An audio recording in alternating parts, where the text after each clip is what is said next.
Salam, selamat pagi dan selamat berjumpa kembali di channel TBKK Japiter. Firman Tuhan pada hari ini di hari yang ke-291 tanggal 17 Oktober tahun 2024 diambil dari Efesus pasal yang keempat ayat 32. Kehidupan yang baru di dalam Kristus.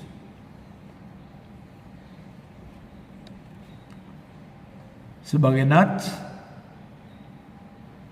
tetapi hendaklah kamu ramah seorang terhadap yang lain, penuh kasih mesra dan saling mengampuni, sebagaimana Allah di dalam Kristus telah mengampuni kamu.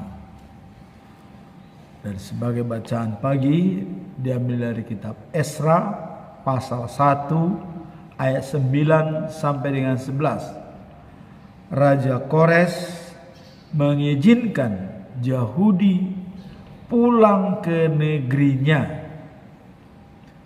Dan bacaan malam diambil dari kitab Mazmur pasal 26 ayat 8 sampai dengan 12. Lanjutan dari perikop kemarin, yaitu doa orang yang tidak bersalah.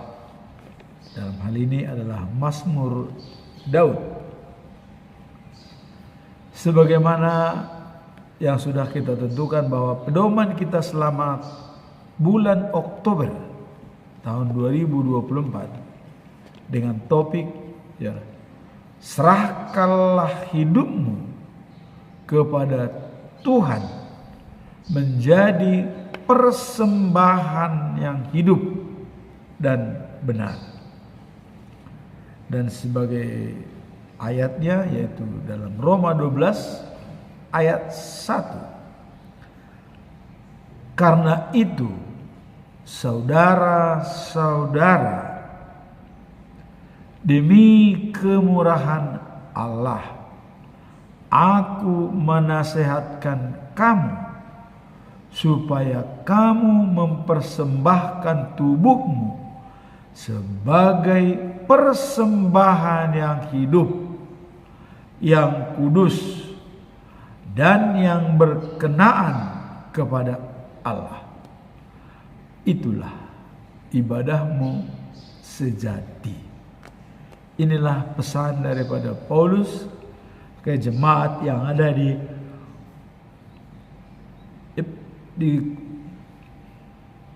Efesus ya. Jadi jemaat yang di Efesus, pesan daripada Paulus ya. Nah, dalam hal ini dalam jemaat yang di Roma ya, Roma 12 ayat 1. Ini pesan Paulus kepada jemaat yang di Roma.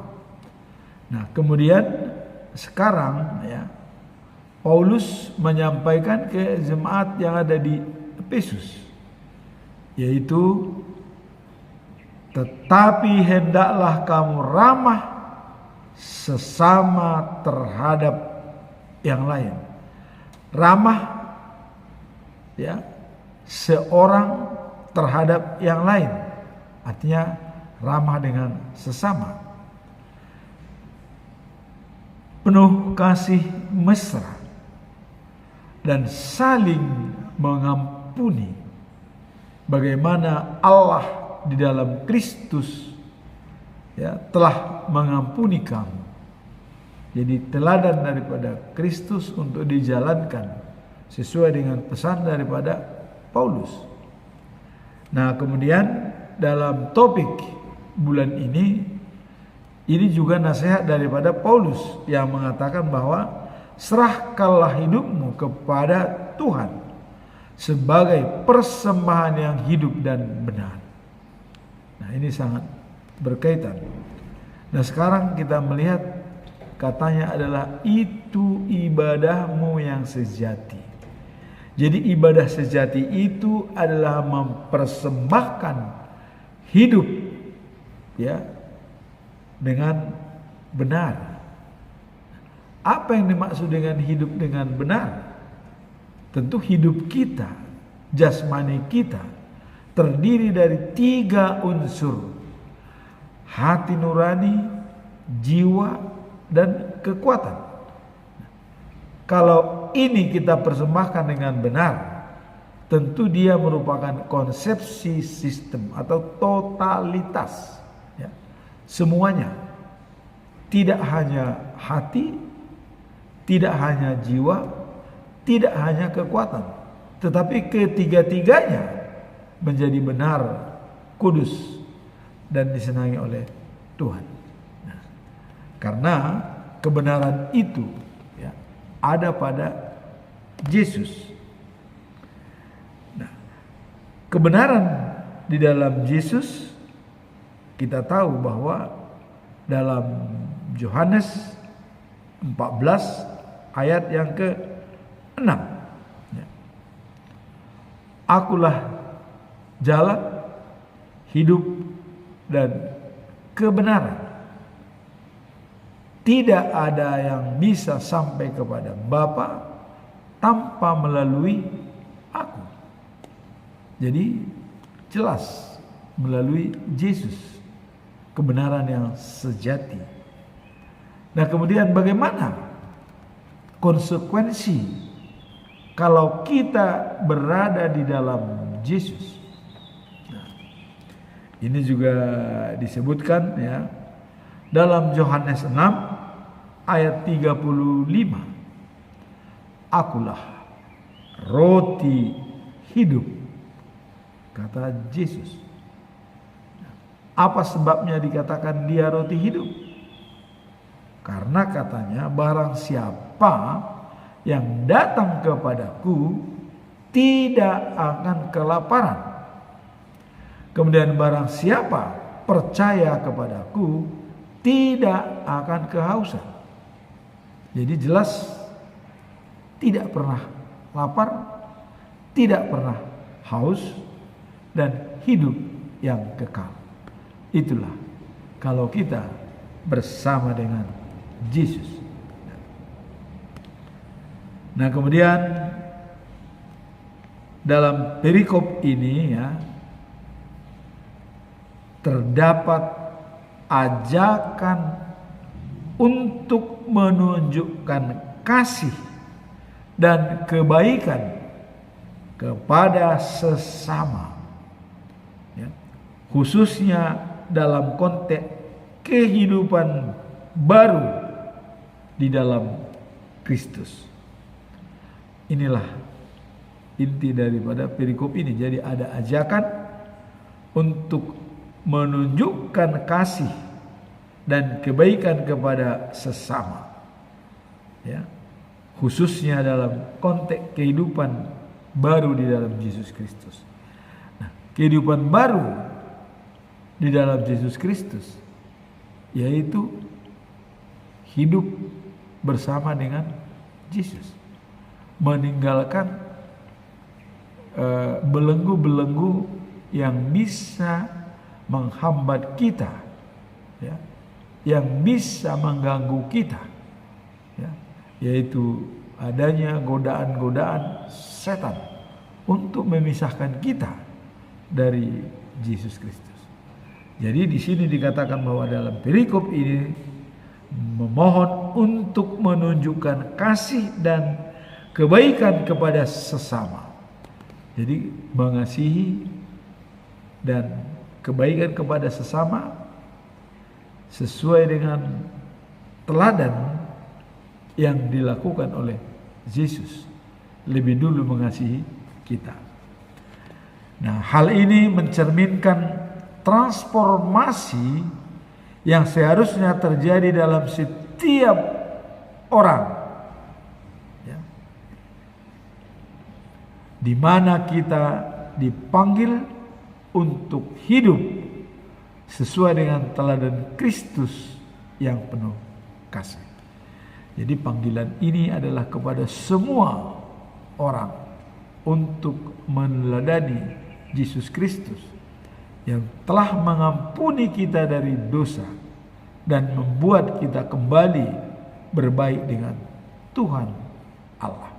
Makanya dikatakan tanpa melalui aku tidak ada sampai kepada Bapa. Kenapa dikatakan tidak ada sampai kepada Bapa? Karena Bapa, kata Yesus, ada di dalam aku. Aku ada di dalam Bapa. Yang kita cari adalah Bapa. Dan ada di dalam Yesus. Ya sudah jelas. Tidak salah lagi kita memilih Yesus. Karena apa yang diketahui oleh Yesus juga diketahui oleh Tuhan Allah. Berarti kalau kita diterima oleh Yesus, sudah pasti jaminan bahwa kita juga diterima oleh Allah. Ayat ini berbunyi ya, Efesus 4:32, bahwa hendaklah kamu saling ramah satu sama lain, penuh kasih mesra, dan saling mengampuni sebagaimana Allah di dalam Kristus telah mengampuni kamu. Apa pesan moral dari perikop ini?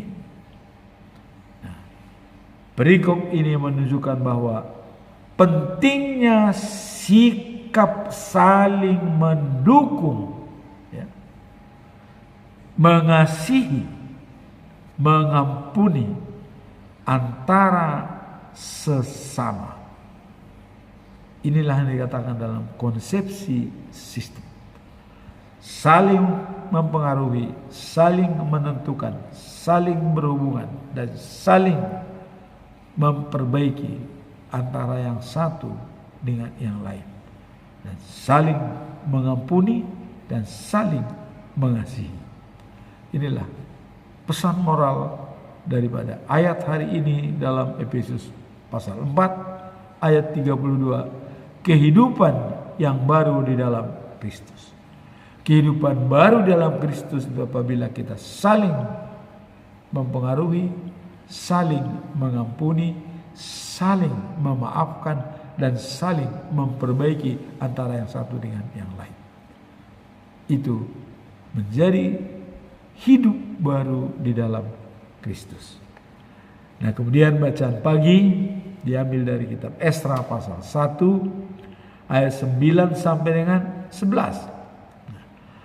Ini Raja Kores mengizinkan bangsa Yahudi pulang ke negerinya. Kalau kemarin itu sudah mengizinkan ya, dengan beberapa suku-suku didaftar semua supaya pergi dan kembali ke Yerusalem dari Babel. Nah, pada ayat ini ya adalah memberikan wewenang kepada gubernur Judea yang bernama Sesbasar. Ya. Dia saat ini gubernur yang ditunjuk oleh Babel. Nah, tugasnya adalah untuk membuat daftar daripada barang-barang ya yang telah diambil oleh Nebukadnezar dari Yerusalem. Barang-barang tersebut didata semua untuk dikembalikan kepada bangsa Israel atau ke Yerusalem untuk memperbaiki kembali bait suci di Yerusalem. Nah, kalau kita lihat dalam ayat 9 ya sampai dengan ayat 11 bahwa daftar barang-barang yang akan dikembalikan ke Yerusalem itu yang pertama ada mangkuk emas dan untuk ucapan persembahan. Jadi itu adalah untuk persembahan mangkuk emas ya. Itu dikumpulkan sebanyak 30 buah. Nah, kemudian mangkuk perak ya. Mangkuk perak itu 1000 buah. Nah, kemudian mangkuk-mangkuk lain ya yang tidak tercatat dalam master perak itu adalah 29 buah. Nah, kemudian ada mangkuk-mangkuk kecil. Jadi ada mangkuk yang besar, ada mangkuk kecil. Yang dari emas itu 30 buah. Kemudian ada mangkuk-mangkuk kecil juga terbuat dari perak. Itu ada 410 buah. Nah kemudian baru ditambah dengan perkakas-perkakas lainnya adalah 1000 buah. Nah sehingga pada saat itu terkumpullah total semua mangkuk emas dan perak dan perkakas jumlahnya 5.400 buah. Nah semua ya dibawa ke Yerusalem oleh Sesbazar gubernur Yudea pada saat itu. Diangkut semua ke Yerusalem bersama dengan penduduk Yerusalem yang terbuang di Babilonia, berangkat bersama dengan gubernur Yudea itu Sesbazar ya. Nah kemudian dari rasa moral dari Raja Kores, apa pesan moral dari Raja Kores yang memberikan semua barang-barang dan memindahkan ke Yerusalem yang sudah sempat disimpan di kuil-kuil oleh Nebukadnezar. Tindakan Raja Kores membiarkan Yahudi pulang ke negerinya dengan membawa perkakas-perkakas atau mangkuk emas dan perak ya, yang dibawa atau dirampas oleh Nebukadnezar dari Bait Allah di Yerusalem. Ini mencerminkan ya penggenapan janji Tuhan dan menunjukkan sikap yang baik terhadap umatnya. Jadi semua ini adalah penggenapan janji Tuhan. Karena Tuhan sudah berjanji setelah 70 tahun dibuang di Babel, Tuhan berjanji akan mengembalikan semua umat Israel dari Babilonia. Satu pun tidak ada yang tertinggal berikut hamba-hambanya. Inilah janji Tuhan. Nah sehingga dengan janji Tuhan ini digenapi oleh Raja Kores. Jadi di sini dikatakan tadi adalah mencerminkan penggenapan janji Tuhan dan menunjukkan sikap yang baik terhadap umatnya.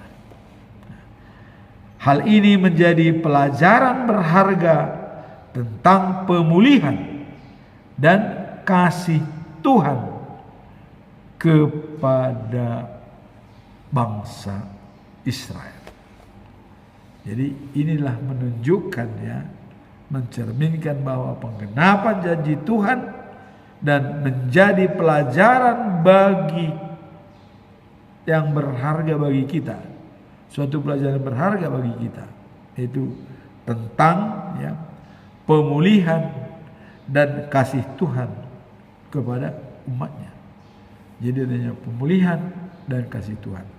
Nah sehingga ya, Raja Kores memerintahkan kepada orang-orang Yahudi yang tinggal di Babilonia untuk pulang ke Yerusalem dan membawa semua perlengkapan-perlengkapan yang dulu diambil dari bait suci Yerusalem oleh Nebukadnezar, baik emas, baik perak dan peralatan-peralatan lainnya dikembalikan semua. Satu pun tidak ada yang tinggal di Babilonia. Inilah dikatakan pemulihan dan penggenapan janji Tuhan. Nah, kemudian setelah ya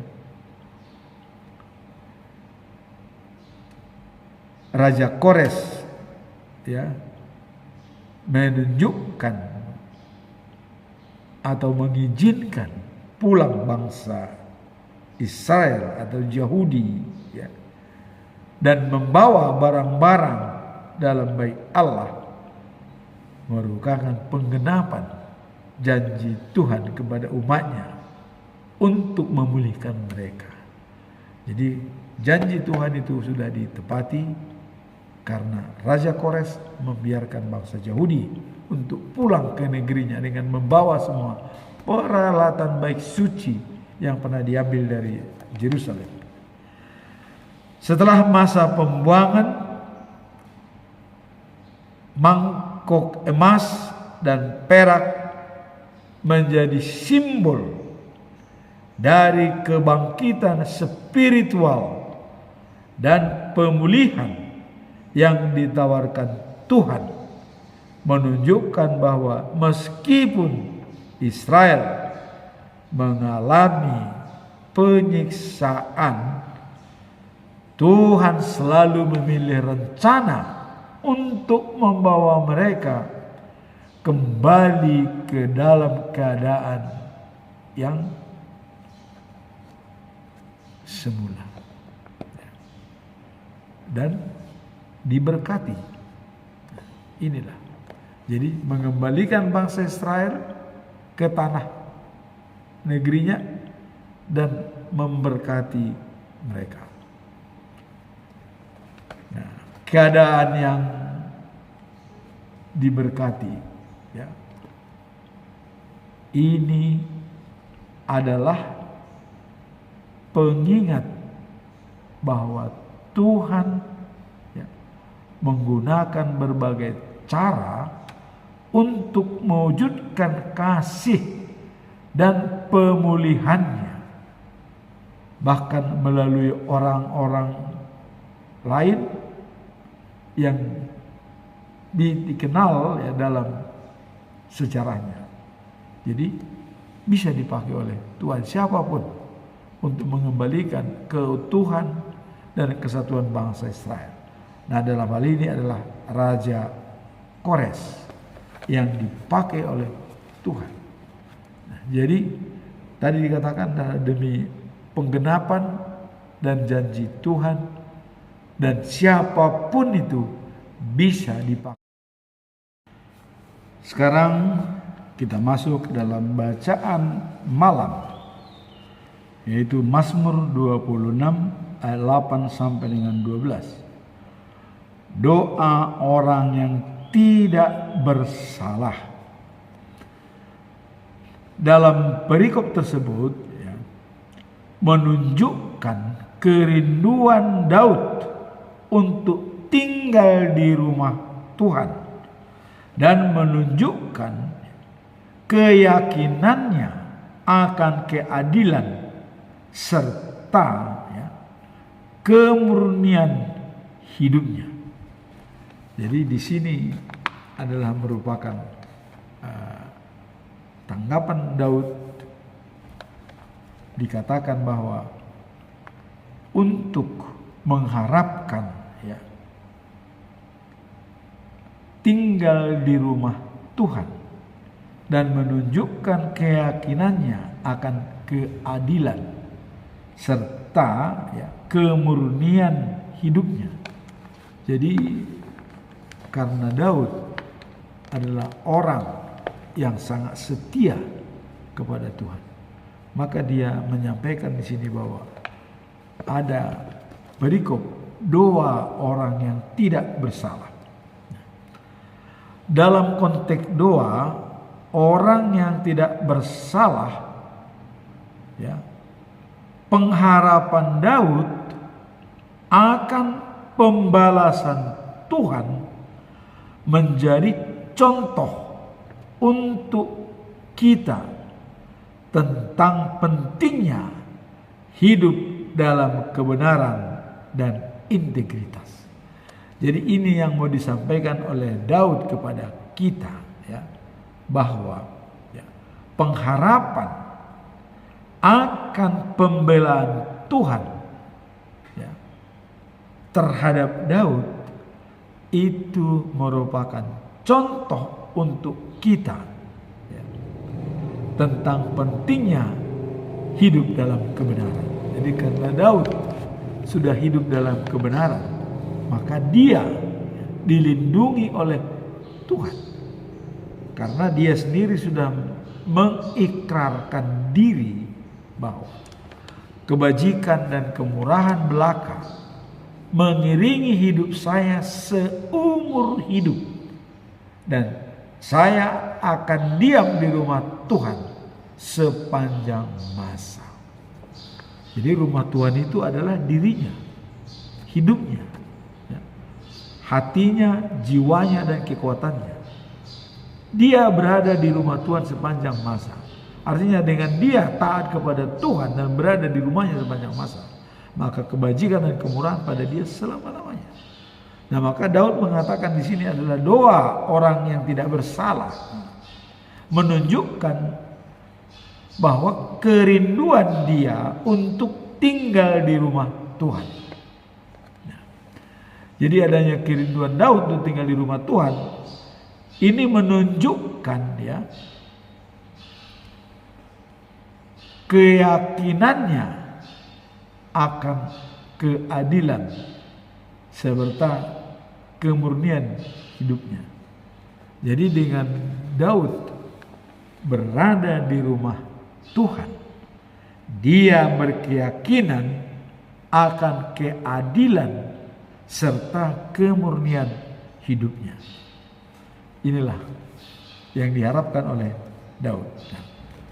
Dalam konteks doa orang yang tidak bersalah, pengharapan Daud akan pembelaan Tuhan dan menjadi contoh ya, untuk kita tentang pentingnya hidup dalam kebenaran dan integritas. Jadi diulangi kembali dari ini adalah dalam konteks doa orang yang tidak bersalah ini, ya, artinya yang jujur. Jadi pengharapan Daud akan pembelaan Tuhan. Jadi pasti akan dibela oleh Tuhan. Nah, ini menjadi contoh untuk kita tentang ternyata dalam hidup ini sangat penting ya, hidup dalam kebenaran dan berintegritas.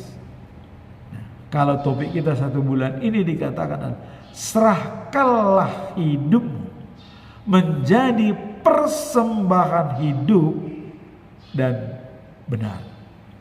Ini diulangi lagi kembali kata Daud, orang yang tidak berdosa, yang tidak bersalah ya, diharapkan oleh Daud akan pembelaan Tuhan. Ada, dia akan dibela oleh Tuhan karena dia tidak bersalah ya. Nah, bagaimana pembelaan Tuhan kepada Daud? Ya, kita lihat dia diselamatkan dari rencana pembunuhan, kudeta anaknya, dan dari musuh-musuhnya ya. Nah, sehingga dia dibela oleh Tuhan. Itulah berkat orang yang tidak bersalah. Nah, dalam ayat tersebut Daud menegaskan komitmennya terhadap Tuhan. Jadi Daud menegaskan bahwa dia komitmen kepada Tuhan dengan ya menyerahkan diri dan memisahkan diri dari orang jahat dan selalu berfokus kepada Tuhan. Kemudian perlakuan Daud ini adalah mengingatkan kita untuk selalu melakukan evaluasi terhadap diri sendiri dan ya, memperbaharui komitmen kita kepada Allah. Jadi kalau tadinya komitmen kita yang suam-suam kuku atau yang hanya kenal tidak dalam, nah di sini kita harus mengevaluasi kembali cara bergaul kita dengan Tuhan, cara kita untuk mengenal Tuhan. Nah, ini dari Daud bahwa dari dua orang yang tidak bersalah mengevaluasi kembali. Jadi selalu mengevaluasi diri dalam setiap permasalahan. Bagaimana cara kita mengevaluasi diri? Baca firman Tuhan setiap hari. Itulah jalan kita untuk mengevaluasi diri kita dalam memperbarui komitmen kita kepada Allah. Nah, kemudian ketika menghadapi tuduhan dan kesulitan, ini kata Daud, kita dapat mengandalkan karakter dan integritas yang baik, serta tetap berharap pada keadilan Tuhan. Jadi dalam hal menghadapi tuduhan dan kesulitan yang datang dari berbagai pihak, kita menunjukkan karakter kita dan integritas kita. Artinya karakter itu kita tidak mengubah perilaku kita dari yang sebenarnya. Kalau kita sudah percaya sama Tuhan, itu tidak boleh kita harus punya integritas sesuai kata dengan perbuatan. Kita sudah mengikrarkan, aku percaya kepada Tuhan Allah yang Maha Kuasa, pada Allah Bapa. Dan kemudian aku percaya kepada Tuhan Yesus Kristus, Anak Allah yang tunggal Tuhan kita. Ya. Dia yang menghakimi orang yang hidup dan yang mati. Kemudian aku percaya kepada Roh Kudus, persekutuan orang kudus. Ketiganya ini sudah kita sampaikan. Nah, maka di sini dikatakan, ketika kita menghadapi tuduhan dan kesulitan, kita dapat mengandalkan karakter dan integritas kita yang baik. Integritas itu yang tadi, percaya kepada Tuhan dan datang kepadanya untuk bisa menerima jaminan hidup yang kekal.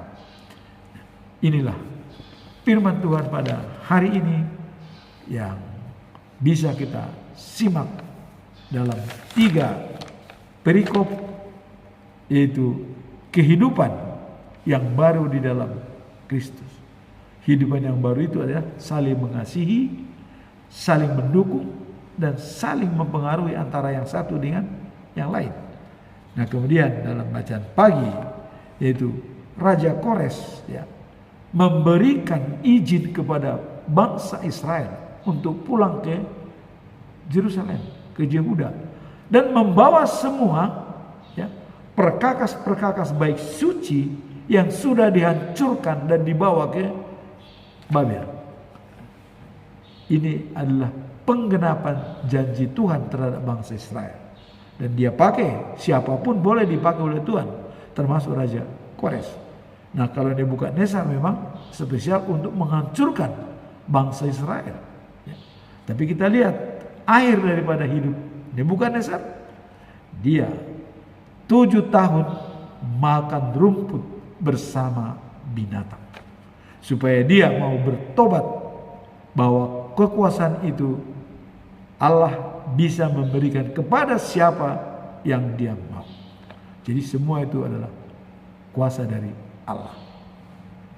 Dan penggantinya Raja Kores memberikan yang terbaik bagi bangsa Israel, dipakai oleh Tuhan untuk mengembalikan, untuk membangun kembali baik suci di Yerusalem, dan dibekali semua bangsa Israel yang keluar dari Babilonia.